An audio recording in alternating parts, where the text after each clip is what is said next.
let's get right into pocket watching. All right, and this is where we're gonna really break down the engine room of mortgage rates if we can, because most people think that the Federal Reserve sets your mortgage rate, but they don't, right? So outside of that, I also want to talk about how to get, or how you guys, Ricardo, calculate people's loan to value, how important your your credit score is, right? And then I got a game for us to play. All right. So first, let's get into the Fed versus the bond market. The Fed controls the federal funds rate. That's for credit cards and car loans. Mortgage rates actually track closely with 10-year Treasury yields.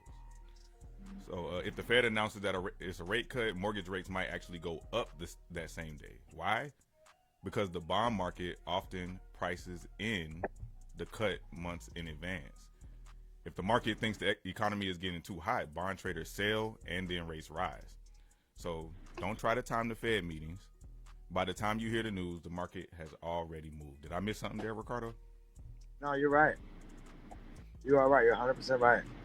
And everybody, you know what? I mean, people get caught up in rates a little bit too much for me. I've never seen anybody reach in their pocket and pull out an interest rate and pay for something. They pull out, they pull out the money. They pull out the money they're saving or the money that they have. When a lot of people, who rent are hollering, the rates are too high. The rates are too high. Well, yeah, the rates are higher than they were 4 years ago. Mm-hmm. But 20 years ago, rates was 14.99%. Mm-hmm. And people were still buying. Yep. And that's one thing that's key is that the people who know, and the people who don't. There are people like me who look at properties every day, regardless of the rates. You know what I mean? Because it's about payment. If you can afford it, buy it. Mm-hmm. Don't worry about the rates. The rates go up and down. When they go down, you refinance. When they go up, you still buy. You're still buying because no matter how you chop it, get into it, smash it, mash it, I don't care how you do it, it's always better to own than to rent. Absolutely. Because when you rent, you want to talk about rates, you pay 100% interest. 100%. You have nothing to show about it. You have nothing to show from what you rent, except for making your landlord rich. By the way, I'm a professional landlord too. That being said, I tell all my tenants, hey, if you want to buy, man, I hope you buy. You are a dime a dozen. I can get another tenant in a second. I don't care if it's hot or cold out. I can do it. So don't get caught up in the rates, man. Don't get caught up in the rates. It's such a waste, and you're literally wasting money by doing so. Yeah, and I just want to dive a little bit deeper in the rates. I'm with you on that, but I want the public to really understand, where we're coming from. So if we look at LLPAs, that's your loan level price adjustments. Have you ever wondered why you see your rate advertised at 5.99%, 5.99%, but get quoted 6.5%? That's the LLPA. These are risk fees charged by Fannie Mae, Freddie Mac. In 2026, your credit score is the biggest lever that you have if you're extremely worried about interest rates or in that position. So believe it or not, if you put 20% down, it isn't always the winner. Sometimes a borrower putting 5% down gets a lower interest rate than someone putting 20% down. Why? Because the 5% loan has private mortgage insurance, which makes it safer for the lender. Always ask your lender to run the math both ways. Did I nail that? Did I nail that, Ricardo? Yeah, you did. Hey, I need to give myself a round of applause. I'm tapping in. All right. So with this newfound knowledge that we have, I got a game. It's called Rate Myth or Rate Math. So how we're gonna play? I'm gonna throw out a myth, and you guys tell me if it's a myth or if it makes sense. All right. So the first one I have a 720 credit score. So I'm automatically going to get the best rate. I'm going to say you're automatically going to get the best rate. I would say right now that there's really not a big difference between somebody with a 700 score and a 650 score. Not really. Not enough to be trying to hem and haw about. So what do you mean? Hold on, break that down. So if the 650 and the 700 is not that big of a difference, what do you mean? I don't think the difference in rate is big. Maybe a quarter point difference. So with a quarter point, how much would I be saving if I took the time to get a 700 credit score from 650? Well, it just depends on the loan amount and so forth. It really just depends on the loan amount. Okay. You do, but you know, like a quarter difference. Here, let me see something. So just for the heck of it, on a $100,000 deal, at 6%, you're at $599, and then 6 1/4, you're at $616. That's not a lot. That's $25 difference. Yeah, $25. And again, though, depending on the loan amount. Obviously, if there's a $400,000 loan amount, you're not talking about.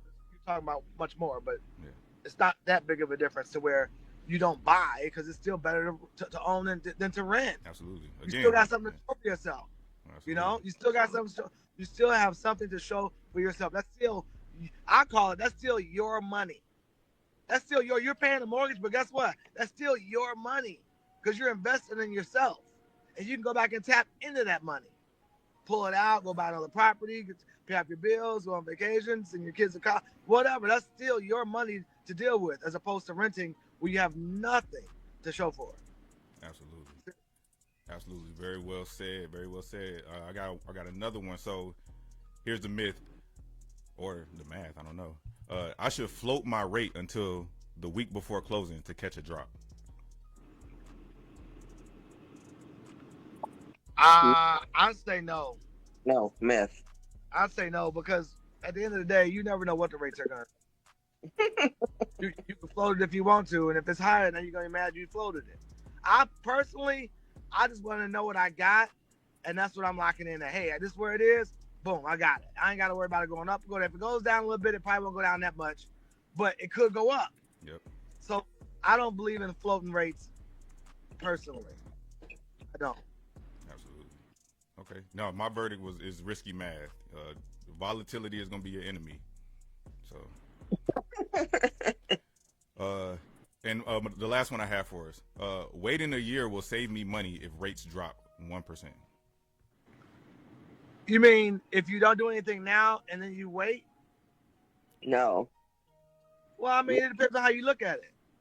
If you wait a year to do anything and then the rates drop 1%, obviously you're going to have a lower payment. However, let's think about, and here's how I look at it. Let's think about how much you're going to pay in rent for that year. That's what I'm thinking about. You're paying $2,000. That's $24,000 you're going to waste. Nothing to show for it. Well, you could pay that little bit more, which ain't going to be nowhere near $24,000, and still refinance after that year when the rates go down. And again, no matter how you look at it, it's better to own than to rent. It just is. There's no calculation that's going to show me differently.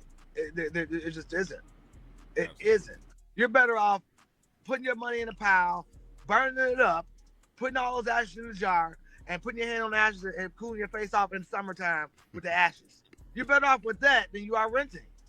Because you get more from that than you get from paying somebody rent. At least if you do that, you can record it, put it on YouTube, and maybe make some money off of it. Hey, you know what? It's literally nothing from what you were spending. Not one dime, not one penny, nothing. Absolutely. And guess what else? The landlord's going to raise the rent up the next year, too.